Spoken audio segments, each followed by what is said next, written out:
A Deus, amém? Aleluia. Como é que você está para essa noite? Qual a sua expectativa? É isso mesmo. Eu sei que vocês estão empolgados aí com o tema da nossa mensagem, né? E cá para nós é bem a cara da nossa pastora, não é não? Não é? Deixa de mimimi. Você pode dizer isso comigo? Diga assim: deixa de mimimi. Muito bem, aleluia. Eu quero convidar você a abrir a sua Bíblia em 2 Timóteo capítulo 3, verso 7. Por falar na nossa pastora, ela está nos acompanhando aí pela internet, está ligadinha. Glória a Deus.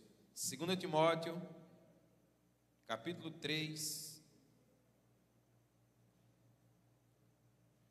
verso de número 7.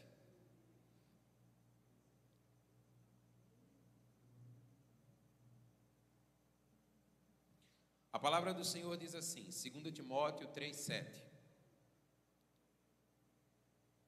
Eles que estão sempre aprendendo e nunca conseguem chegar ao conhecimento da verdade. Eu vou repetir esse texto. A palavra diz: eles que estão sempre aprendendo e nunca conseguem chegar ao conhecimento da verdade. Amém? Declare comigo, diga assim: quando guardamos uma ofensa, pode ser melhor, diga assim: quando guardamos uma ofensa, ficamos impedidos de ver as falhas do nosso próprio caráter, porque a culpa é sempre transferida a outra pessoa. É nesses termos que nós queremos caminhar nessa noite. Meus amados irmãos, em nossas vidas, nós lidaremos com mudanças. Quer queiramos ou não, elas virão. E nós precisamos então aprender a lidar com elas. E quando elas estão por acontecer, alguns pensamentos, eles vêm à nossa mente. Alguns do tipo: é hora de mudar? Será de fato o tempo oportuno? É o tempo mais adequado? E quando se trata de uma situação indesejada, muitas vezes nós pensamos: será que é o momento de sair dessa situação? Até que ponto eu vou continuar aguentando ou vivendo essa realidade? E quando nós pensamos no universo da igreja, isso se torna ainda mais complexo, né? Nós vivemos um tempo onde as pessoas, elas mudam de igreja como elas trocam de roupa. Hoje elas estão aqui, amanhã elas estão ali, e no outro dia nós não sabemos mais onde elas estarão. Então, essa é a realidade dos nossos dias. Por isso, isso acontecendo assim com tanta frequência, nós devemos parar, nós devemos pensar acerca de toda essa mudança que nós vivenciamos. Por que algo do tipo assim acontece? Quando nós estamos para viver uma outra realidade, quando nós estamos para sair de uma igreja e ir para uma outra igreja, nós devemos pensar assim, né? Será que esse é o tempo de sair?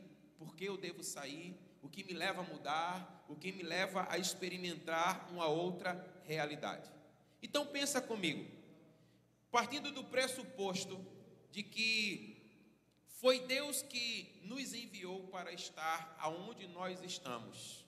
Você concorda comigo que nós só deveríamos sair desse lugar por uma direção clara da parte dele, sim ou não? Isso se aplica à nossa vida como um todo. Mas na prática não é assim que acontece. O que nós vemos a cada dia são pessoas mudando daqui para lá, de lá para cá, e isso se tornou uma coisa rotineira.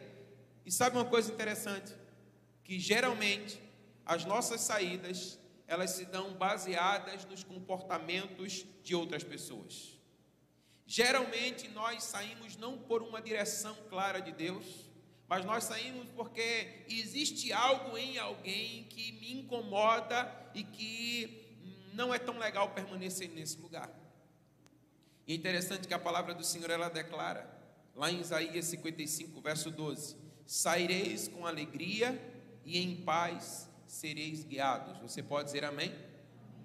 Então, meus amados irmãos, as nossas mudanças, as mudanças na nossa vida, elas deveriam acontecer não por causa de situações difíceis, mas por uma direção clara do Espírito Santo de Deus. Quantos creem nisso? Diga amém.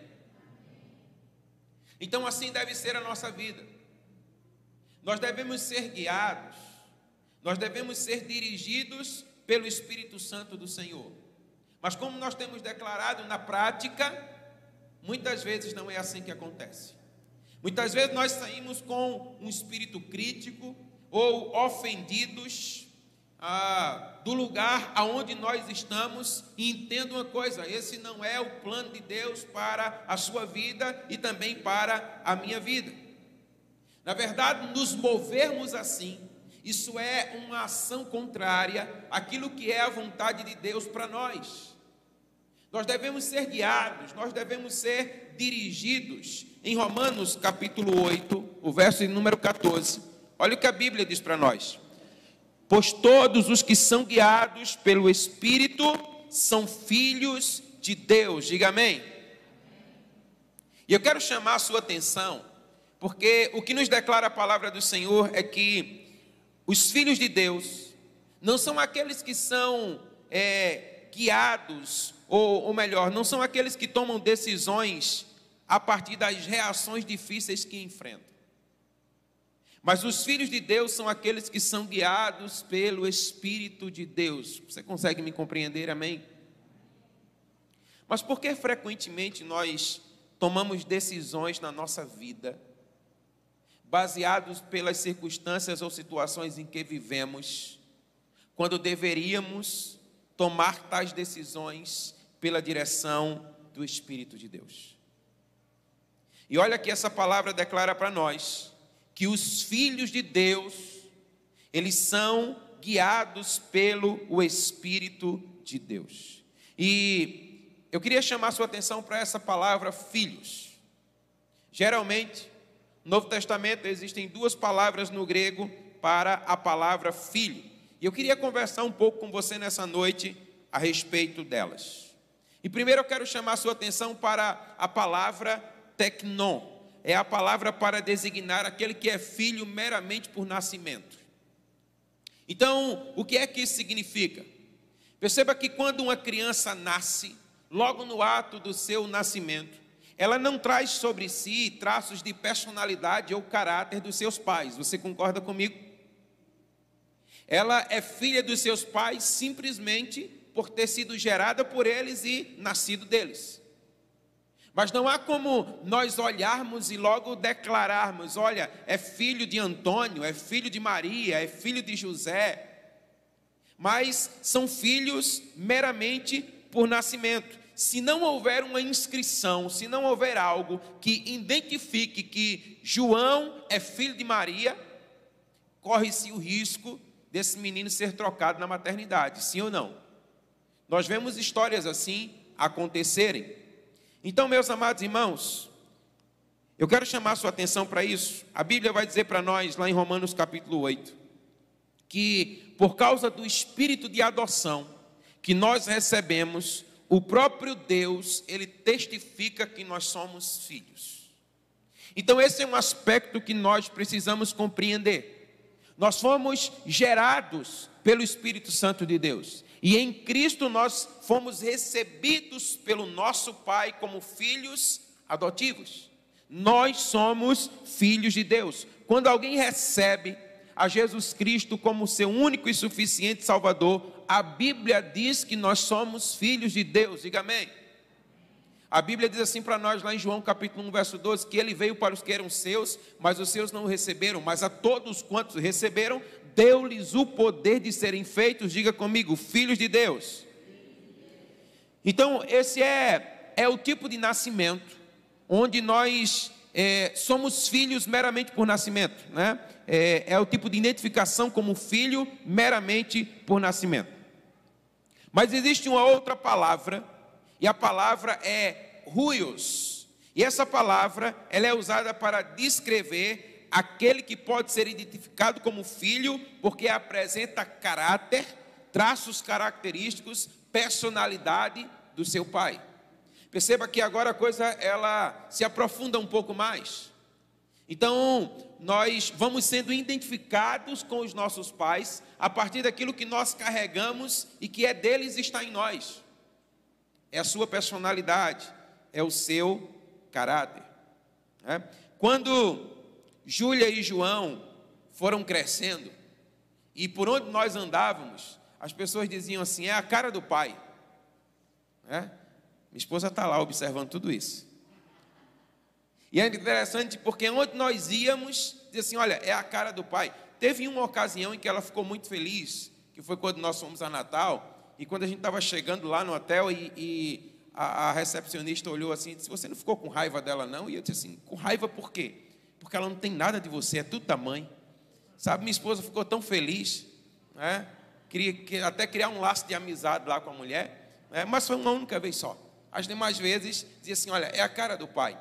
Mas na medida em que nós vamos crescendo, nós vamos, sabe, demonstrando traços característicos dos nossos pais. A sua personalidade. Isso vai sendo impregnado em cada um de nós. Então agora eu quero que você possa, comigo, fazer uma junção dessas duas expressões. Então, olha, teknon significa bebês ou filhos imaturos. Eles não podem ser identificados com os seus pais no ato do nascimento. Eles são filhos meramente por nascimento, mas o huios significa filhos maduros. São aqueles que se parecem com seus pais. São aqueles que trazem características, personalidades dos seus pais. A Bíblia diz para nós em Romanos 8,14: todos os que são guiados pelo Espírito de Deus são filhos de Deus. Diga comigo, filhos de Deus. Nós veremos claramente que os filhos maduros é que são guiados pelo Espírito de Deus. Não basta apenas ser filho, irmão.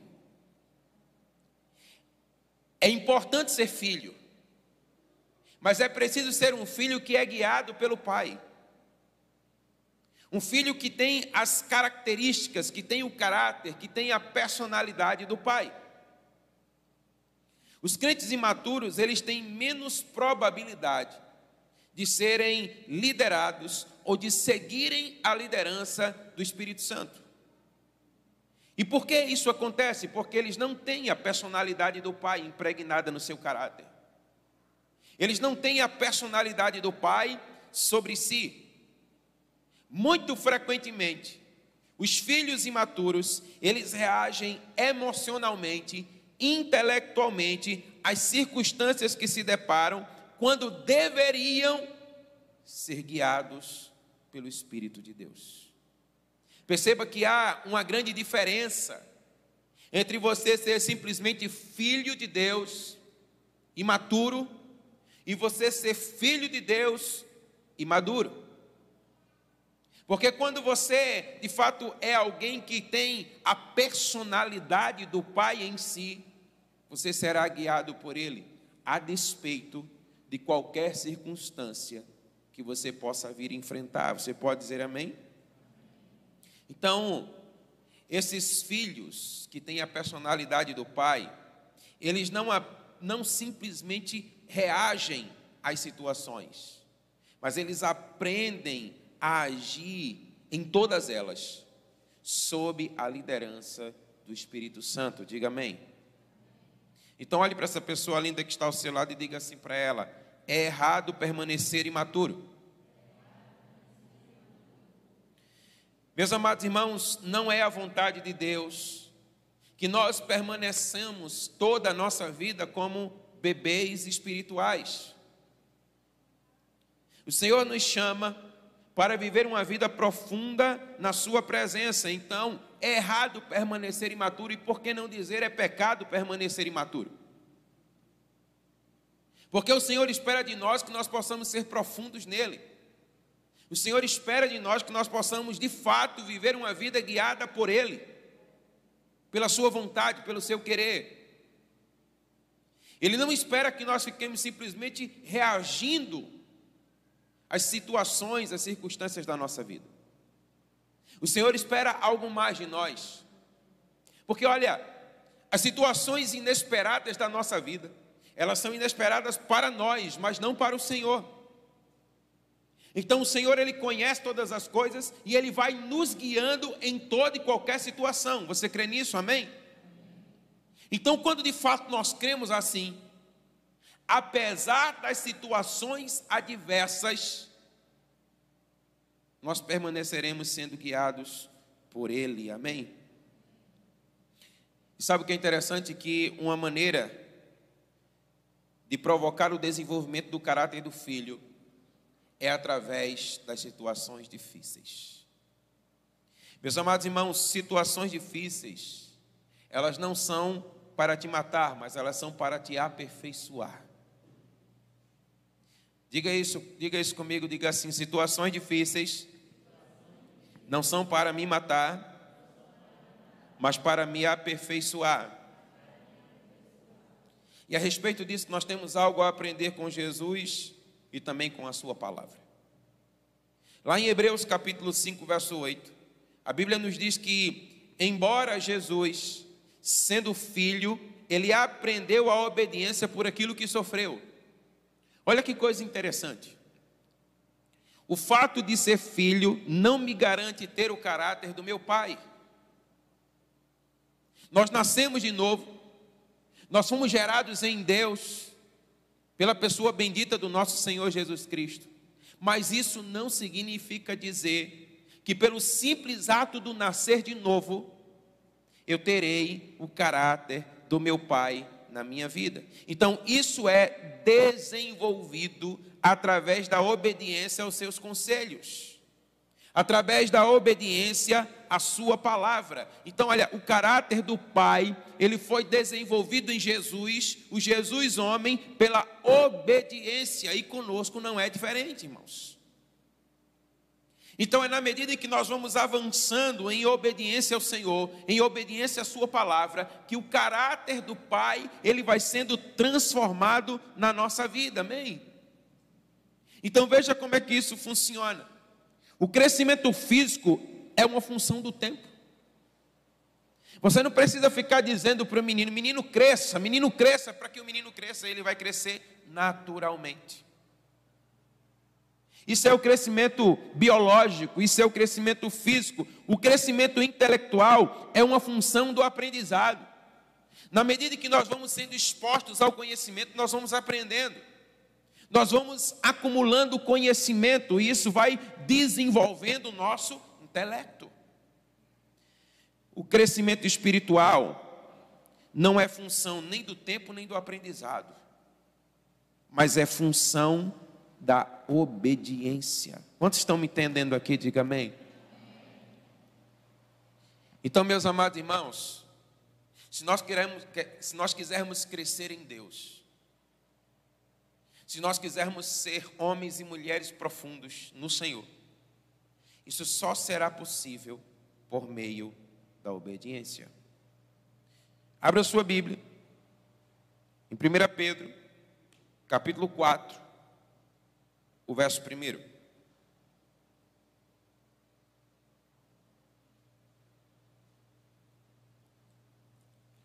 1 Pedro, capítulo 4, o verso 1.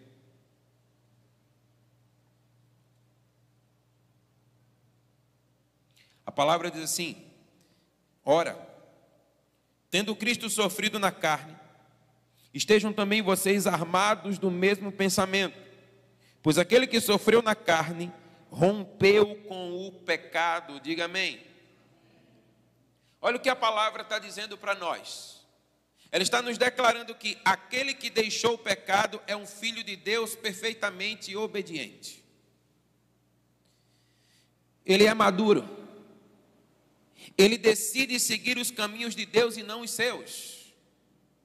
Meus amados irmãos, nós precisamos entender que a maturidade em nossa vida, ela será testificada pela maneira como nós somos conduzidos ou guiados pelo Espírito Santo de Deus. E a Bíblia, ela está testificando para nós que o Senhor, ele sofreu na sua carne, e nós devemos nos armar desse tipo de pensamento. E a palavra diz assim, olha, e por esse sofrimento na carne, ele rompeu com o pecado. Jesus aprendeu pela obediência, por intermédio do seu sofrimento, e nós aprendemos por obediência por meio das dificuldades que nós passamos. Nós precisamos aprender que em toda e qualquer situação, nós devemos ser obedientes à palavra do Senhor, amém? O nosso conhecimento das Escrituras, irmãos, entenda isso, não é a chave para o nosso crescimento, entenda, eu não estou dizendo uma heresia. Porque a palavra de Deus vai dizer assim para nós: o meu povo perece porque lhe falta conhecimento, sim ou não? E agora eu estou declarando para você que o conhecimento das Escrituras não é a chave para o nosso crescimento. Como assim, pastor? Nós precisamos entender que a chave para o nosso crescimento é a obediência ao conhecimento da palavra revelada. O Senhor, ele diz na sua palavra, sejam não somente ouvintes, mas também praticantes da palavra, amém? Então o que vai me levar a uma maturidade espiritual é a minha obediência à palavra. De nada adiantará eu conhecer a palavra e eu não ser obediente a ela. Eu serei como um filho imaturo. Eu serei como aquele que é filho simplesmente por ser filho, mas não tem o caráter e a personalidade do pai impregnadas em mim. Agora você começa a entender porque algumas pessoas estão há tanto tempo na igreja. Elas conhecem a palavra, mas elas ainda usam fraldas espirituais. Como assim, pastor? Elas se ofendem facilmente. Não é preciso muito para que logo ela queira mudar de igreja. Não é preciso muito para que ela possa querer estar em outro ministério. Não é preciso muita coisa para que ela possa romper relacionamentos. Porque ainda que ela tenha conhecimento, mas ela não tem obediência. E por consequência, ela é imatura. Ela não é guiada pela vontade de Deus. Ela não é guiada pela condução do Espírito Santo, mas ela é guiada pelos seus próprios sentimentos. Ela simplesmente reage às circunstâncias. Pessoas assim, quando as circunstâncias lhe são favoráveis, tudo lhe vai bem. Mas quando por alguma razão a circunstância lhe é contrária, ela logo quer fugir da realidade. Então o Senhor espera de nós, irmãos, que nós possamos ir mais fundo, amém? Pessoas assim, todas as vezes que se defrontam com situações difíceis, em vez de reagirem através do Espírito, elas vão reagir ao seu próprio modo. O que foi que Paulo declarou a Timóteo, no texto que nós lemos inicialmente? Ele disse assim, olha, essas pessoas, elas estão sempre aprendendo, mas elas jamais chegam ao conhecimento da verdade. Elas têm conhecimento, mas elas não têm obediência. E por não ter obediência, sabe o que é que elas são? Cheias de mimimi. Tudo dói. Sabe, são como cristais frágeis. É fácil de quebrar. Não precisa de muita coisa para que ela possa estar toda quebradinha e espalhada. Irmão, nós precisamos permitir que a verdade da palavra, ela penetre na nossa vida, se nós quisermos amadurecer e crescer. Então entenda uma coisa, não é suficiente aceitar mentalmente a palavra de Deus, se nós não obedecermos a ela. Diga para essa pessoa linda que está ao seu lado, diga assim, a falta de obediência impede o amadurecimento. Você consegue entender porque existem tantas pessoas que, como Paulo disse, eu esperava que vocês já estivessem comendo um alimento sólido, mas eu tenho que dar leite novamente para vocês. Porque são pessoas que não se submetem ao ensino da palavra. E é interessante porque uma desculpa comum que é dada por tais pessoas para sua autopreservação por meio da desobediência é exatamente a ofensa. Quando nos ofendemos, nós nos vemos incapazes de ver as nossas próprias falhas. E cá para nós, é muito mais cômodo nós colocarmos a culpa no outro do que nós assumirmos que há um desvio de caráter na nossa vida, sim ou não? Porque muitas vezes a ofensa, ela quer revelar algo que precisa ser tratado em nós. Mas nós, por nos sentirmos ofendidos, escandalizados, nós não aceitamos tal ofensa e nós então transferimos a culpa para outra pessoa. Nós nunca precisamos enfrentar os nossos desvios de caráter, porque a culpa é sempre do outro. Você concorda comigo? Se a culpa é do outro, por que eu tenho que olhar para mim? Se a culpa está naquele que me ofendeu, por que eu tenho que olhar para dentro de mim? E por consequência disso, a nossa imaturidade, os nossos pecados, eles não são vistos, eles não são enxergados e eles não são tratados. Porque a culpa é do outro. Porque a culpa é daquele que nos ofende. Desse modo, nós abandonamos a possibilidade do Senhor tratar conosco, porque a culpa é do outro.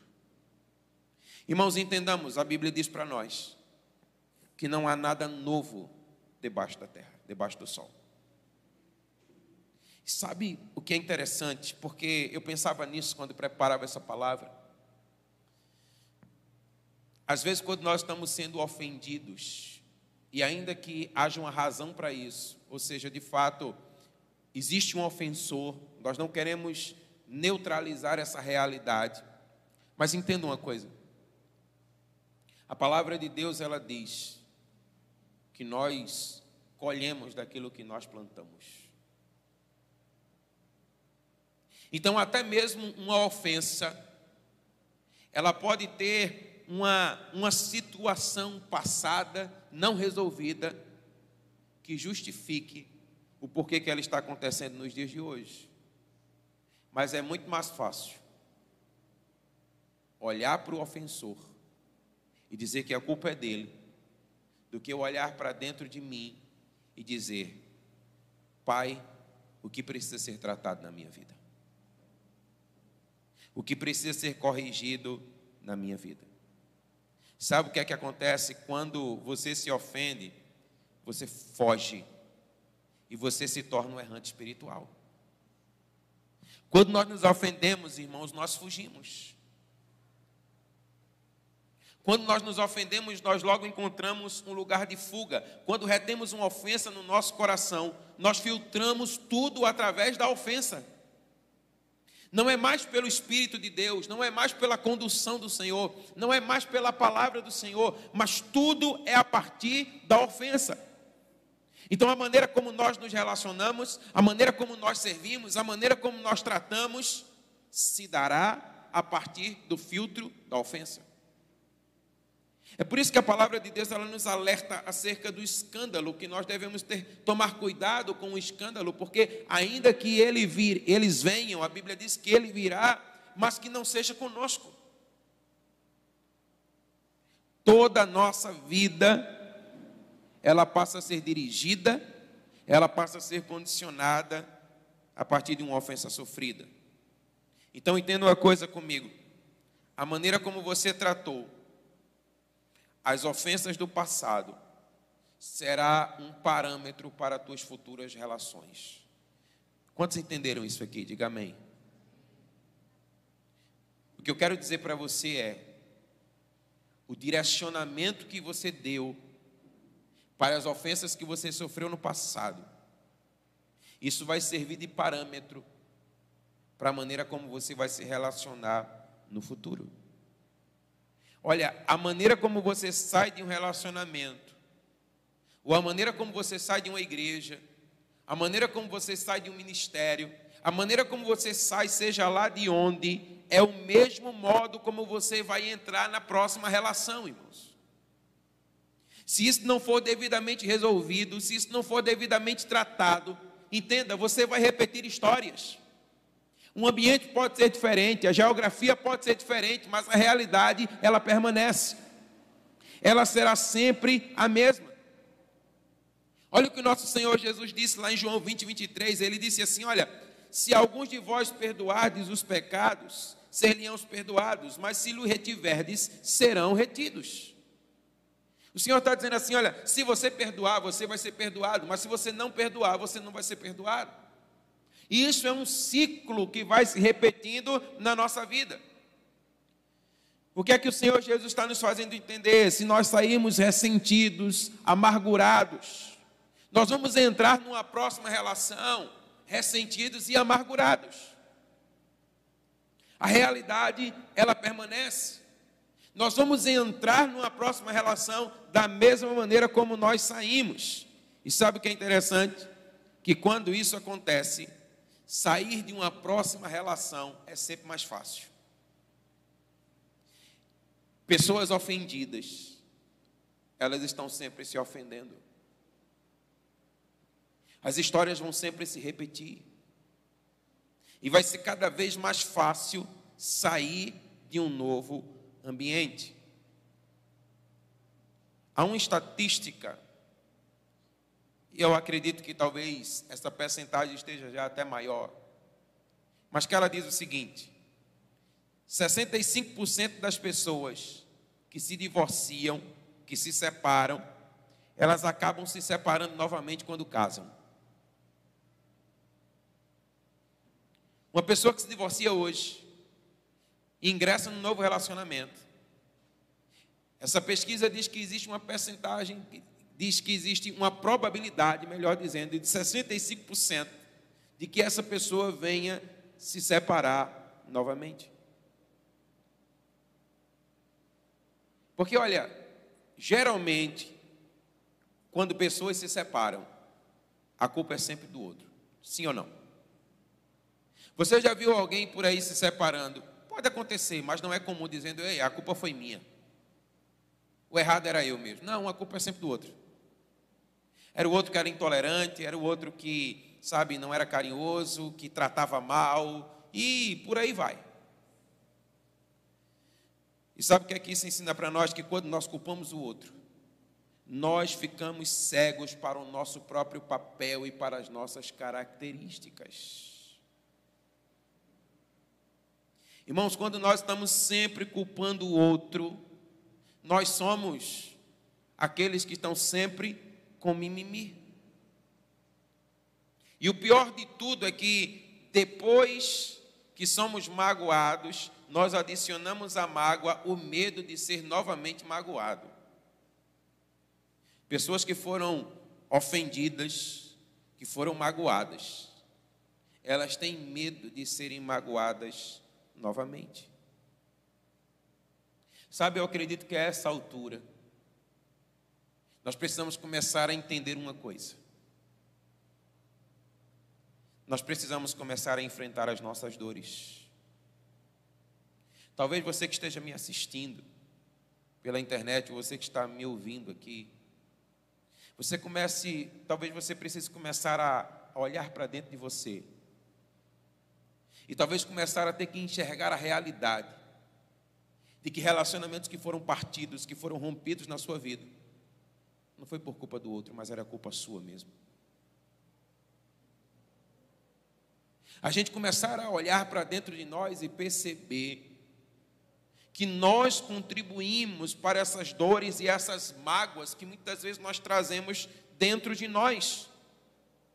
E se nós não enxergarmos isso, se nós não encararmos isso como tem que ser encarado, nós nunca seremos sarados, irmãos. Porque, afinal de contas, por que é que nós vamos ao médico? Quando nós entendemos que há algum desajuste em nós. O nosso Senhor Jesus Cristo disse assim, olha, ei, os sãos, eles não precisam de médico, mas somente aqueles que estão doentes. E se nós não reconhecermos isso na nossa vida, nós vamos achar que somente o outro precisa ser tratado. Somente o outro precisa ser tocado, somente o outro precisa de cura. Quando muitas vezes essa é uma realidade da nossa vida. Aí eu quero chamar a sua atenção para algo muito profundo. Muitas vezes, o Senhor nosso Deus, Ele permitirá que eu e você, que as pessoas, fujam das situações que Ele deseja que elas enfrentem. Sabe, isso é muito interessante. Porque o Senhor, Ele tem um caminho para nós. O Senhor, Ele tem um plano para nós. O Senhor, Ele tem um projeto para nós. E mesmo quando nós acabamos por alguma razão a desviar desse propósito, Ele cria situações para que nós possamos voltar ao plano original, ao propósito original que Ele tem para a nossa vida. Mas, se nós não desejarmos ser tratados e curados, Ele vai permitir que a gente possa seguir o curso da nossa vida. Então, aquilo que eu vou dizer para você agora, talvez possa parecer uma heresia, mas não é. Eu queria que você pudesse começar a ver a ofensa como uma oportunidade de Deus para você se resolver e amadurecer. O que eu quero dizer para você é que a ofensa, ela não é tão ruim assim quanto parece. Mas dependendo da maneira como você a enxergue, ela pode ser uma dádiva de Deus na sua vida para que você se resolva. Essa é aquela hora que você diz assim, amém.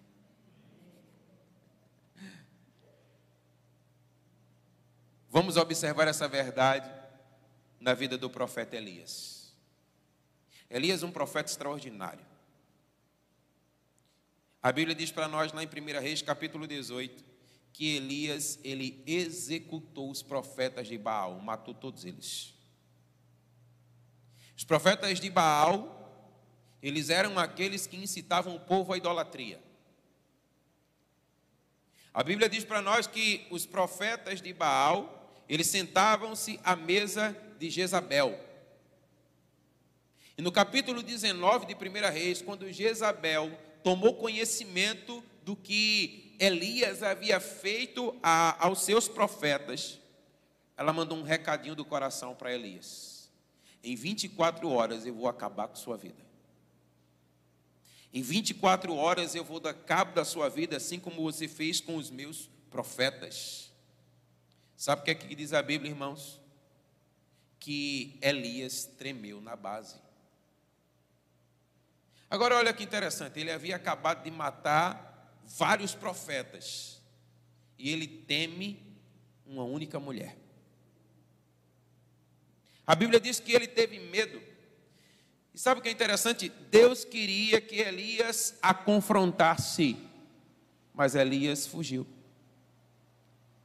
Você sabia que existem muitas situações na nossa vida que o Senhor está esperando que você e eu confronte, e nós estamos querendo fugir?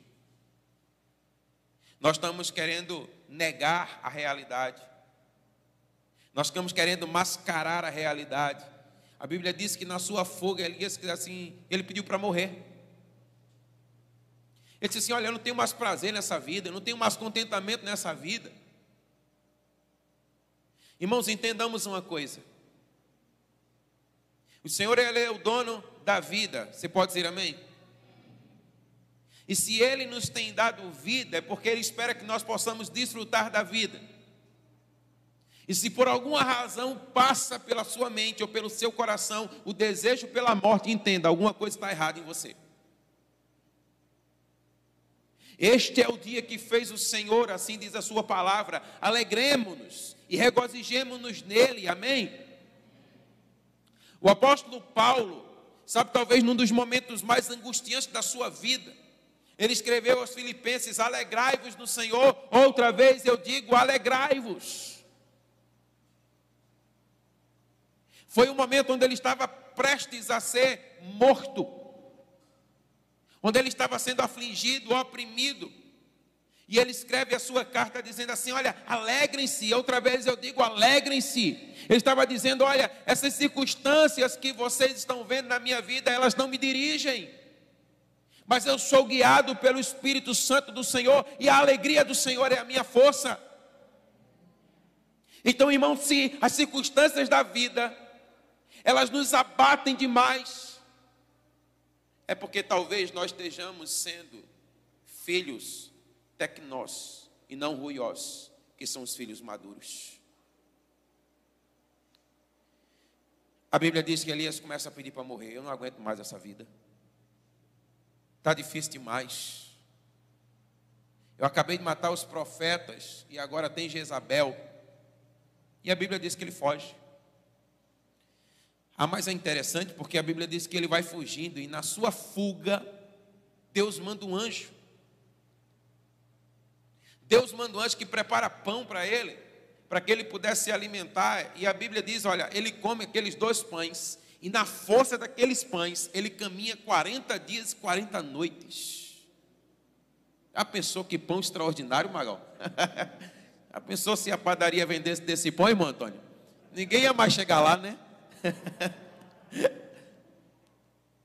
Mas, meus irmãos, aí a Bíblia diz que ele chega lá no Monte Horebe, e ele encontra uma caverna e entra nela. Aí olha o que é interessante. Quando ele entra na caverna, o Senhor diz assim para ele: Elias, o que é que tu está fazendo aí? Sabe, a declaração do Senhor, a pergunta do Senhor, ela parece ser estranha. Porque, afinal de contas, foi ele mesmo que mandou um anjo para que Elias comesse do pão, o super pão, e ele pudesse então caminhar durante 40 noites, 40 dias, e ele chega lá no Monte Horebe, e o Senhor diz assim: olha, o que é que você está fazendo aqui, homem? Fica muito claro pela pergunta do Senhor, o Senhor está dizendo assim: olha, esse não é o meu plano para você, essa não é a minha vontade para a sua vida, o que é que você está fazendo aqui? Agora, irmãos, se aquela não era a vontade de Deus para a vida dele, se aquilo não era o plano original, o plano piloto, o projeto piloto de Deus para a vida dele, por que é que Deus alimenta ele, sustenta ele, provém ele para que ele possa chegar lá na caverna? Para lá na caverna, Deus dizer para ele: o que é que você está fazendo aqui? Não era muito mais fácil o Senhor dizer assim: eu não vou te dar pão, eu não vou te dar força, eu não vou permitir que você saia desse lugar, para que você não vá por um caminho que não é o caminho que eu tenho proposto para você? Era mais fácil sim ou não? Mas o Senhor faz tudo isso para que quando ele chegue lá na caverna, o Senhor diz: o que é que você está fazendo aqui? Talvez o Senhor esteja perguntando isso para alguns de nós nessa noite. O que é que você está fazendo aonde você está? Aí Deus dá uma ordem para Elias: volta. Você diz assim: olha, volta o teu caminho, vai para Damasco, e quando você chegar lá, você vai ungir Jeú, filho de Nissi, rei sobre Israel, e também Eliseu, filho de Safate, de Abel-Meolá, ungirás profeta no teu lugar. Está lá em 1 Reis 19, 15 e 16. Sabe o que a Bíblia vai dizer para nós? Que é exatamente sobre o ministério de Jeú e também de Eliseu que Jezabel foi destruída. E qual é a grande lição que nós precisamos então tirar aqui dessa história toda para a nossa vida? Entenda uma coisa muito preciosa. Se eu e você tomarmos uma decisão irrevogável no nosso coração de não enfrentar as situações difíceis da nossa vida, Deus vai nos liberar. Muito embora não seja essa a sua vontade para nós. Por que é que Elias chega até o Monte Horebe e entra na caverna? Era vontade de Deus? Não, mas era uma decisão do seu coração. E o que Deus estava dizendo é isso que você quer? Então vá. O que eu tenho para a sua vida é um outro plano. O que eu tenho para a sua vida é um outro projeto. Mas é isso que você quer? Então vá. Irmãos, a Bíblia não diz isso para nós, mas nós podemos aqui pressupor que Elias antecipa o seu ministério, ou a sua ida. Ele antecipa a sua ida até a presença do Senhor. O que dá a entender é que ele tinha algo mais para fazer. Mas aí o Senhor diz assim para ele: já que você não quis, agora você volta lá, unge Jeú como rei, unge Eliseu no teu lugar, porque eles vão fazer a obra que era para você fazer, mas você não quis. Irmãos, isso é muito forte. Porque às vezes nós estamos desistindo de algo que o Senhor tem colocado nas nossas mãos. Às vezes nós estamos interrompendo um ministério que não precisaria ser interrompido. E por que nós estamos fazendo isso? Porque nós não queremos ter que encarar as Jezabels da nossa vida. Nós não queremos enfrentar as situações adversas da nossa vida. É muito mais fácil fugir. Sabe esse negócio de que de vez em quando tem que estar olhando no olho, chamar para conversar, dizer aquilo que não é fácil de dizer e também ouvir aquilo que não é tão bom de se ouvir, meu irmão, é melhor a gente fazer de conta e vamos driblando. É muito menos desgastante. Mas o que a Bíblia está ensinando para nós é que quando nós olhamos no olho, falamos e ouvimos, resolvemos as situações da nossa vida, o plano e o propósito de Deus, ele continua valendo para nós, amém? Geralmente, irmãos, os planos de Deus fazem com que a gente tenha que enfrentar mágoas e atitudes que nós não gostaríamos de enfrentar. A gente costuma dizer que o Casa do Oleiro é um pedacinho do céu na terra, não é verdade? Quem já foi aqui para a Casa do Oleiro, é ou não é verdade? Sim ou não? Mas quando vai chegando no domingo, você diz: eita, segunda-feira está chegando. E aí você tem uma lista de coisas que você precisa resolver. É por isso que a gente diz: eu queria ficar por aqui mesmo. É tão bom, é tão maravilhoso. Nós não podemos fugir da realidade das nossas vidas. Nós temos que enfrentar aquilo que nós não gostaríamos de enfrentar. Sabe, Davi, para se tornar rei, ele teve que enfrentar um Saul enfurecido que queria a todo custo tirar a sua própria vida. Nós temos que enfrentar, irmãos, as nossas situações. A recusa em lidar com uma ofensa não nos livrará do problema. Presta bem atenção aqui em mim. Às vezes, você não quer lidar com uma ofensa para evitar um problema. Entenda, isso não acontecerá. Às vezes você quer fazer vista grossa, você às vezes não quer ter que enfrentar para não ter um problema. Isso pode, por um momento, trazer um alívio temporário, mas a raiz do problema permanece. E enquanto ele não for resolvido, as coisas continuarão ou permanecerão da mesma forma. Então, olha, é impossível estabelecer um relacionamento saudável com uma pessoa que abandonou um relacionamento de uma forma amargurada e ofendida. Enquanto essa pessoa não se resolver,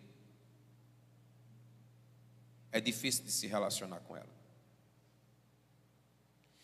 E aí, quando nós pensamos nisso, talvez você esteja pensando na outra pessoa, né? Não, pense em você. Talvez seja difícil das pessoas se relacionarem com você. Mas não é porque você seja uma má pessoa, é só porque você é ofendido. E a gente precisa então tratar com isso. Então, olha, a cura, ela precisa acontecer. Jesus, ele deseja curar as nossas feridas. Diga amém. Mas frequentemente isso não acontece porque não lhe permitimos. Porque nós queremos sempre o caminho mais fácil.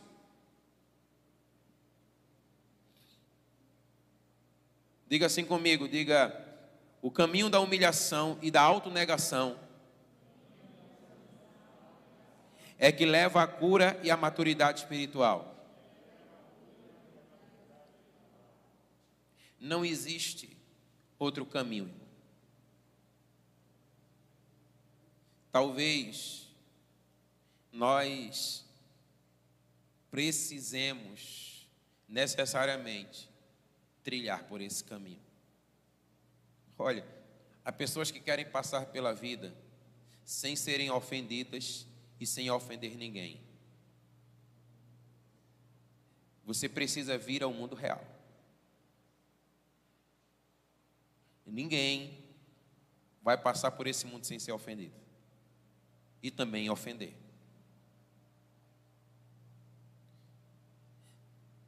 Sabe, você pode pensar assim: pastor, você já ofendeu alguém tantas vezes, irmãos? Às vezes sem querer, mas a maioria delas querendo mesmo. Mas também já foi muito ofendido. E certamente essa também é uma realidade da sua vida. Então, como é que a gente trata isso? Como é que a gente resolve isso? É deixando de mimimi e trilhando o caminho da humilhação. Trilhando o caminho da autonegação. Sabe, é a trilha, a humilhação é a trilha que vai nos levar à estrada que leva à vida. A gente precisa olhar para dentro de nós e a gente precisa de fato encarar a vida assim como ela é. Nós precisamos encarar a realidade da vida. Então, olha, não guarde uma ofensa no seu coração. E aí eu quero dizer para você, olha, ainda que a ofensa ela seja uma realidade, ainda que você esteja sendo ofendido ou ofendida, eu quero desafiar você a ir além e olhar para dentro de você e enxergar em você os desvios de caráter que existem na sua vida, porque só então você poderá chegar num lugar de cura. Nós não podemos nos dar ao luxo de ficar simplesmente transferindo a culpa para o outro. Nós precisamos começar a assumir aquilo que é nosso. Por isso o tema da mensagem, nós precisamos começar a deixar de mimimi. Amém? Então, eu e você precisamos tomar uma decisão. Você precisa sair daqui hoje fazendo uma escolha.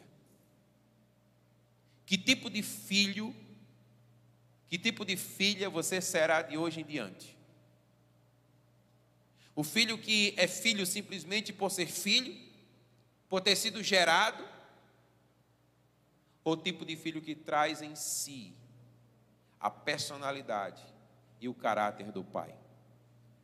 Aquele que é guiado, aquele que é conduzido pelo Espírito Santo. Que tipo de escolha você fará hoje? Porque afinal de contas, é para isso que nós estamos aqui. Para sermos confrontados e levados a um lugar de mudança. Amém? Fica de pé em nome de Jesus. Nós vamos adorar o Senhor com a canção. E logo em seguida eu quero orar por você.